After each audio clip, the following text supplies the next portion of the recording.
Join us now for Health for Life, brought to you by Hamilton Healthcare System.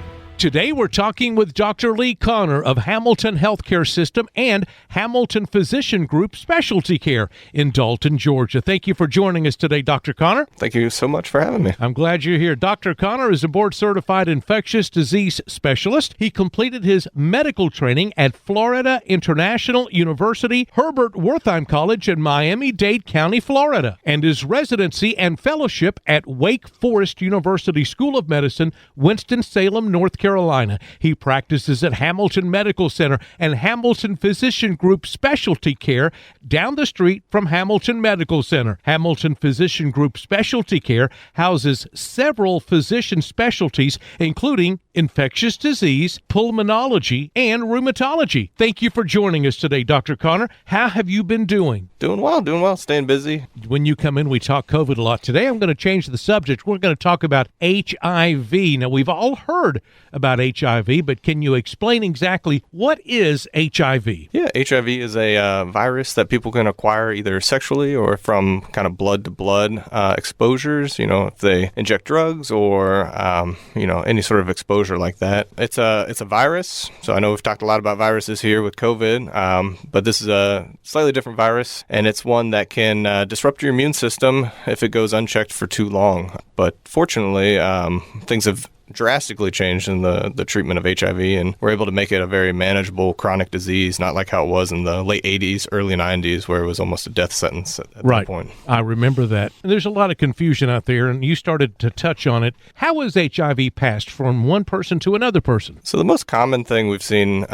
is sexually transmitted infections. The opioid epidemic has hit a lot of places very hard. There's been an uptick in injection drug use, and so no community has been spared of that. And, when people share needles and things like that, you can also transmit, viral pathogens too, like HIV. So those are the two most common ways of acquiring it. Now, what are some of the symptoms? If someone suspects that they may have HIV, what are they looking for? Yeah, there's basically like two different things you think about. Acute HIV, which means you just acquired it, and then chronic HIV, which is kind of your symptoms after you've acquired it and it's taken a toll on your immune system. So when you acutely get it, people typically have flu-like symptoms, not feeling well, some fevers. Oftentimes there's a rash that can go throughout the body, and then it sort of spontaneously resolves on its own. But that virus is still there. It'll be there for lifelong periods of time. And then we move into the chronic, where people sort of have this sort of wasting-like syndrome where you lose a lot of weight. You look very cachectic is what we say, sort of,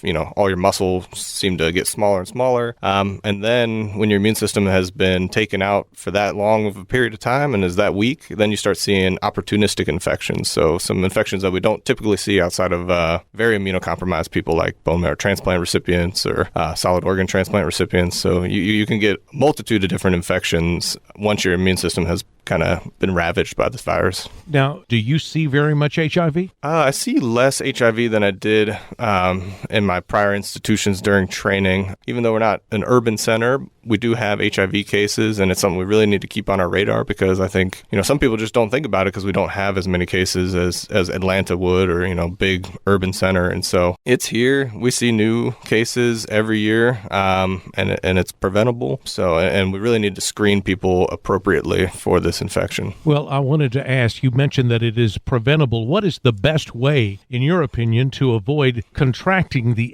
HIV virus? Yeah, so the first thing you can do is get tested and, do some safe sex practices. That's your primary protection against HIV. Don't share needles. There's also a group of people who may be at high risk for acquiring HIV, and those people, we actually have medicines that they can take on a daily basis to prevent the transmission of HIV to them. So there's a medicine that you can take to prevent receiving HIV? Correct. Is that right? Yep. And so we call that PrEP, or pre-exposure prophylaxis. And so it's, HIV therapy is usually 3 drugs in combination. Is this something you take like a pill? Yep, pill once a day, very well tolerated. And so it's got 2 of the HIV drugs that we, typically put on someone. Mm-hmm. who has HIV infection, but this is a good way to prevent them from acquiring HIV. And so, one pill once a day, basically you eliminate the transmission if they're consistent with it. Well, I did not know that. Yeah, it's it's definitely been a big push in the last several years, and you can come and see me, your primary care doctor. If you chat with them, they can do that too.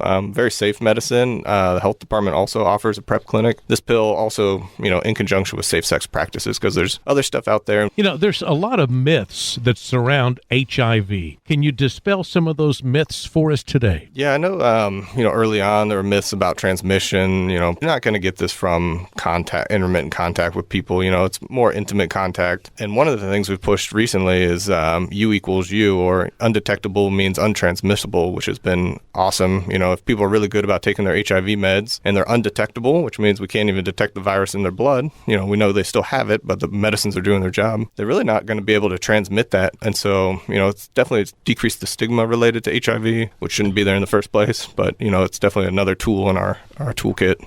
Now, if someone thinks that they may have HIV, what should they do? So we're past the point of getting the drug. Right, yep. To keep from getting it, but what should they do if they think they have it? Yep, so first thing we do before we give you PrEP is check you for HIV. And so, like you're saying, if I'm concerned I may have it, or I've had another sexually transmitted infection, it's a good idea to get tested. It's actually recommended that everybody in the country should be tested at least once in their life. Is that just a blood test? It's just a blood test, yep. You just do like one vial, and there's actually some small machines that can run it very quickly in the offices. But yeah, it's a very simple test. We offer it in our laboratory. We'll do them every day. I'm sure that when you give blood, that blood is tested for HIV. Yep. So if you're donating blood, that's going to be tested for HIV, hepatitis C, hepatitis B, other pathogens.